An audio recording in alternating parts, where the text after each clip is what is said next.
मध्य प्रदेश ग्रामीण बैंक के x staff संगठन के लोगों द्वारा रिटायरमेंट के बाद मिलने वाले लाभ की मांग सहित अन्य विभिन्न मांगों को लेकर बीते 24 दिनों से विजयनगर क्षेत्र में धरना प्रदर्शन कर रहे हैं।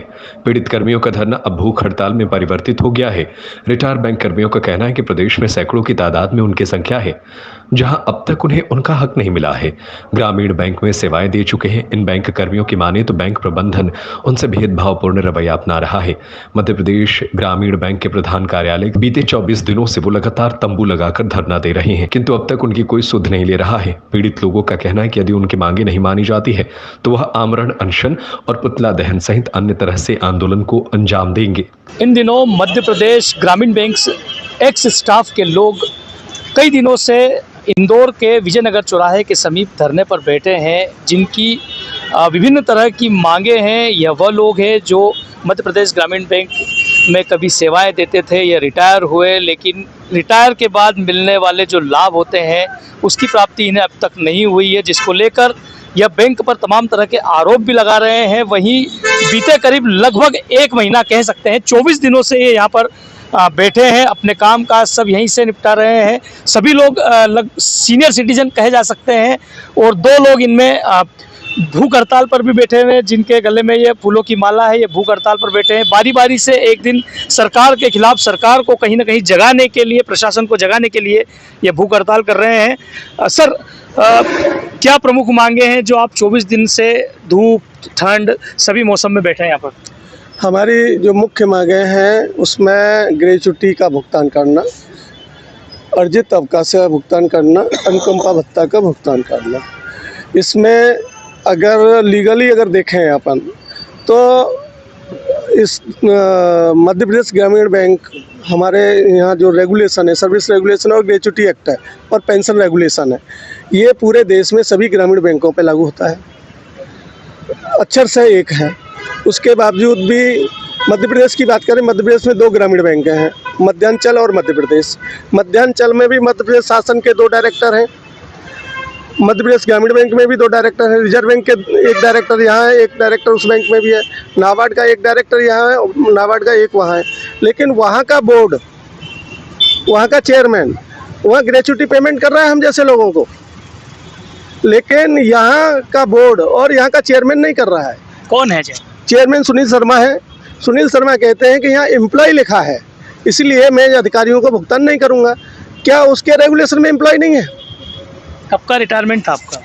मेरा रिटायरमेंट तो 25 में होगा, लेकिन मैं 2017 से डिसमिसल किया हुआ हूँ, वो भी चेयरमैन की तानाशाही की वजह से।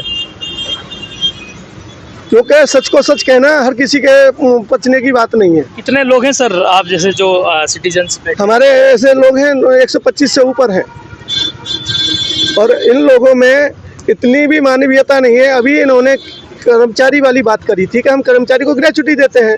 हमारे पास जो लिस्ट थी, हमने इनको ये बोला कि आप अपने रीजनल मैनेजर से मंगा लीजिए और उसको सुनिश्चित करिए कि आपके रीजन में कोई भी कर्मचारी ऐसा नहीं है कि जो ग्रेच्युटी के पेमेंट से छूटा है या उसकी जानकारी हमसे छूट गई है। लेकिन आज तक इन्होंने नहीं बनाई है। मेरे पास में आज भी ये जानकारी आ रही है कि भाई वो हमारा भी छूट गया है। ये व्यक्ति बैठा हुआ है, इसका पेमेंट छूटा हुआ है, नाम छूटा हुआ है, लेकिन अब हमारे साथ में जैसे कोई आ रहा है, हम उसका नाम आगे बढ़ा रहे हैं। अभी भी 2 लोगों के नाम आए हैं, झाबुआ का है। तो ये वाली स्थितियां हैं। इनके द्वारा ग्रेच्युटी का भुगतान कहते हैं कि भाई हमने इनसे कहा कि अगर हमारे से कोई नुकसान हुआ है वहाँ तक उसे कर लीजिए, बाकी दे दीजिए, लेकिन नहीं। लेकिन करोड़ों का जिन्होंने फ्रॉड किया है, आलोक कुमार भटनागर 30 लाख, कैलाश चंद्र 1.25 करोड़, दीपक और हेमचंद बोड़के और किशनलाल शर्मा इनके भी करोड़ों के हैं, और सुनील नारकर 3 करोड़। कर चुके हैं आप हम इनकी शिकायतें इनके बैंक ऑफ इंडिया को कर चुके हैं, नाबार्ड के चेयरमैन को कर चुके हैं, वित्त मंत्री भारत सरकार को कर चुके हैं, भारत के प्रधानमंत्री नरेंद्र मोदी जी को कर चुके हैं। यानी हम मेल सबको कर रहे हैं, कमिश्नर को भी मेल कर रहे हैं, इसका बोर्ड ऑफ डायरेक्टर के कोई रिप्लाई आया कहीं से? लेकिन कहीं से कोई रिप्लाई नहीं, वो कचरे की टोकरी में जा रहे हैं। सर आप भूख हड़ताल पर बैठे हैं, क्या कहेंगे, कितना संघर्ष हो रहा है? ये तो संघर्ष जारी रहेगा जब तक हमको हमारा हक नहीं मिलेगा। अब की बार आखिरी बार, ये सोचकर हम लोग अपना घर बार छोड़ के यहाँ आए, और हम लोग सब वरिष्ठ नागरिक है। दुख इस बात का है कि इस देश के वरिष्ठ नागरिक आज इस स्थिति में पहुंचे हैं कि उनको अपने हक के लिए लड़ना पड़ रहा है। और कहते इसमें हम सब लोग लगभग गंभीर बीमारियों से भी पीड़ित हैं, सभी के सभी लगभग डायबिटिक पेशेंट भी हैं। साथ में हम लोग अपनी बहुत अधिक दयनीय आर्थिक स्थिति से गुजर रहे हैं। तो हमारा संघर्ष उस समय तक जारी रहेगा जब तक हम सब लोगों को हक न मिले हमारा। सर, सिर पर तिलक है, गले में माला है, भगवान राम की तस्वीर है, सुबह शाम पूरा दिन आपका यहीं बीत रहा है, लेकिन आंखों में काफ़ी उम्मीदें हैं, क्या कहेंगे? बस हमारा लोग का संघर्ष जो है जारी रहेगा जब तक हम लोग को मिलेगा नहीं हमारा हक, तब तक चाहे हम मर जाएं यहाँ पर, अपना हक लेने के बाद ही उठेंगे यहाँ से।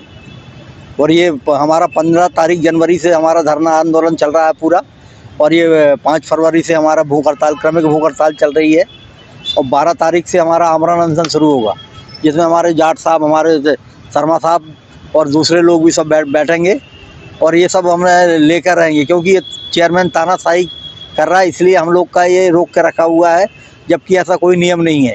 तो अभी जैसे जाट साहब ने बताया कि दूसरी ग्रामीण बैंकों में उन्हें ग्रेजुटी और हमारा लीव इनकेसमेंट का जब भुगतान किया जा रहा है तो इनको करने में क्या दिक्कत है, जबकि वही चेयरमैन और बोर्ड के जो मेंबर रहते हैं, नाबार्ड के भी यहाँ पर भी हैं और वहाँ पर भी हैं जहाँ भुगतान हो रहा है, पर यहाँ पर ये चेयरमैन अपनी तानाशाही के कारण भुगतान नहीं कर रहा है। सर, 24 दिन कैसे बीते हैं अभी, सुबह शाम रात कैसे, मतलब कितनी तकलीफें हैं, क्योंकि यहाँ तो खुला है पूरा सामान? हाँ, यहाँ तो एक तो अभी तो कुछ मौसम चेंज हुआ है, इसके पहले कड़कड़ाती ठंड में हम लोग यहाँ बैठे रहते थे, और बहुत सारे लोग तो इसी पंडाल में सोते थे। आपने सुना होगा कि एक कर्मचारी के ऊपर जो है प्राण घातक हमला भी हो चुका था। इसके बाद भी हम लोगों का संघर्ष जो है वो जारी रहा और आगे भी जारी रहेगा। मैं 70 वर्ष का हूँ और मैं डायबिटिक और ब्लड प्रेशर, हार्ट का सर, आपके पेशेंट। परिवार वाले तो बोलते होंगे घर आ जाओ? बिल्कुल बोलते हैं, लेकिन हम घर जाकर उनको खिलाएं क्या? हमारे स्वास्थ्य का कोई इंतजाम नहीं है, हम किससे भीख मांगेंगे? तो मध्य प्रदेश ग्रामीण बैंक के ये वह एक स्टाफ है जो लगातार धरने पर बैठे हैं। इनके अध्यक्ष, सचिव सहित तमाम सदस्य अपनी मांगों को लेकर लगातार ये अडिग है। सर, मांगों को लेकर लगातार धरना प्रदर्शन जारी है, अब तो भूख हड़ताल हो रही है और आमरण अनशन की भी बात सामने आ रही है। अब कहाँ थमेगा ये संघर्ष, क्या कहेंगे? सर, ये हमारा जो संघर्ष है, अब यहाँ पर जब तक हमारी मांगें पूरी ना होगी तब तक ये संघर्ष खत्म नहीं होगा, और उग्र आंदोलन हम करते जाएंगे। और सबसे बड़ी विडंबना ये है कि यहाँ पर बीजेपी की सरकार है और बीजेपी के इतने लोग हैं, यहाँ पर सभी विधायक हैं, सांसद हैं, हर क्षेत्र में बीजेपी है, लेकिन उनका एक भी नुमाइंदा यहाँ पर हमें मिलने के लिए नहीं आया।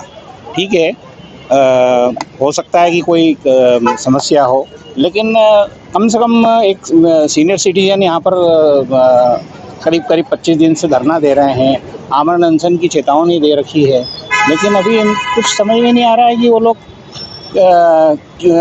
संविधान की तो बात करते हैं, बुजुर्गों के अपलिफ्टमेंट की बात करते हैं, लेकिन यहाँ पर जब बैंक के अधिकारी और कर्मचारी, पूर्व अधिकारी कर्मचारी यहाँ पर बैठे हैं इतने दिनों से, तो आज तक मुझे जहाँ तक पता लगा है कि हमारे यहाँ के विधायकों को यही नहीं मालूम है कि ये बैंक का मामला है तो वो कहाँ पर उसको संपर्क करें। हमारा ये कहना है कि इस बैंक में मध्य प्रदेश शासन के और भारत सरकार के 3 डायरेक्टर्स हैं, जिसमें कमिश्नर है, एक पब्लिक डायरेक्टर है और एक DFS अपने मध्य प्रदेश शासन से IAS हैं जो भोपाल में हैं।